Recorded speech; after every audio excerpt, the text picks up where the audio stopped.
Peu de gens savent comment on est vraiment une charcuterie corse. Alors venez avec moi, je vais vous montrer d'où elle vient et pourquoi on n'en trouve pas toute l'année. Je vous donne donc rendez-vous très tôt le matin à Pianel, un village de 53 habitants dans le parc naturel régional de la Corse. Autrefois, lieu de transhumance de la région de l'Orient. La transhumance, pour ceux qui ne le savent pas, c'est la migration périodique du bétail de la plaine qui s'établit en montagne pendant l'été. La Castagnice et l'Orient faisaient partie des grands territoires pastoraux corses et leur châtaigneraie était l'une des plus anciennes d'Europe. Donc qu'ils vente, pleuve ou neige, le rendez-vous quotidien est aux aurores pour la distribution de l'aliment qui est un mélange de céréales calibré et diversifié. À savoir qu'autrefois on donnait du tout venant aux cochons et maintenant on les chouchoute. Ce n'est pas un mythe ni une légende marketing, ici le goût de la charcuterie vient d'abord de ce que mange le cochon. Des glands, des châtaignes, des racines, des herbes sauvages du maquis, bref vous avez compris. Jérôme profite de ce rendez-vous pour inspecter s'il y a des malades ou des blessés éventuels, mais le troupeau tel que vous le voyez n'est pas au complet. Certains cochons sont parqués dans un autre endroit, plus haut dans la montagne, et d'autres, plus débrouillards, trouvent dans la nature de quoi se rassasier.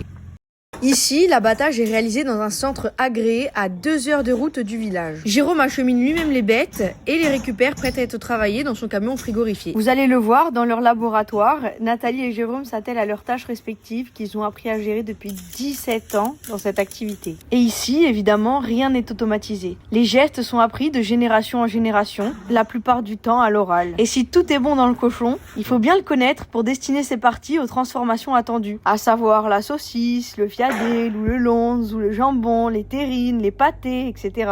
En effet, traditionnellement, dans un cochon corse, presque tout est utilisé. Chaque morceau a une destination précise. À l'époque, c'était une question de survie, avant que ça devienne une culture. À savoir que le cochon corse est élevé lentement et n'a strictement rien à voir avec l'élevage intensif. D'ailleurs, ici, un cochon peut vivre 2 fois plus longtemps avant d'être transformé. À noter aussi qu'un cochon élevé en liberté parcourt parfois plusieurs kilomètres par jour. Cette activité va développer son muscle et c'est ce qui va donner une viande plus ferme et plus goûteuse. Au bout du compte, la charcuterie est vendue au poids.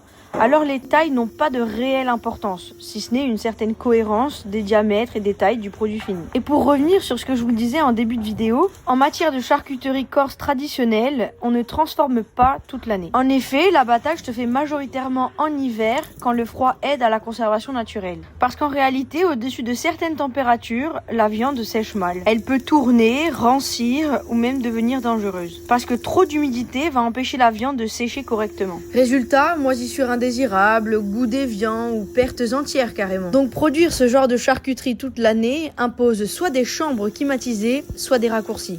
Et à ce moment-là, on ne parle plus du même produit. C'est pourquoi la vraie charcuterie corse traditionnelle ne se produit pas toute l'année. Et puis, comme vous pouvez le constater sur les images, les saucisses et les fiadés, ils sont suspendus à des bambous de 30 ans d'âge. Et que ce soit le jambon, le fiadé ou la saucisse, ils ne sont pas tous fumés de la même façon. Et c'est d'ailleurs pour cette raison qu'ils vont se retrouver dans différents endroits du fumoir. Certains vont y rester que 2 jours, d'autres des semaines entières, mais tous seront fumés au bois de châtaignier, dans un endroit clos, où le courant d'air pourrait avoir des conséquences désastreuses sur la production. Vous l'aurez compris, le fumage ne se fait pas en une seule fois, il se fait par passage, parfois pendant plusieurs jours. Et figurez-vous que le fumage ne sert pas uniquement à donner du goût à la charcuterie, il aide aussi à protéger la viande contre certaines bactéries et insectes naturellement. En effet, la fumée va assécher légèrement la surface et va déposer des composés naturels qui vont ralentir le développement des bactéries. Évidemment, la température reste suffisamment basse pour que la viande ne cuise jamais. Et quand il est devant le feu, c'est le moment de détente, teinté de philosophie et d'un peu de poésie aussi. Et ce, jusqu'à la prochaine série à réaliser non-stop jusqu'en février.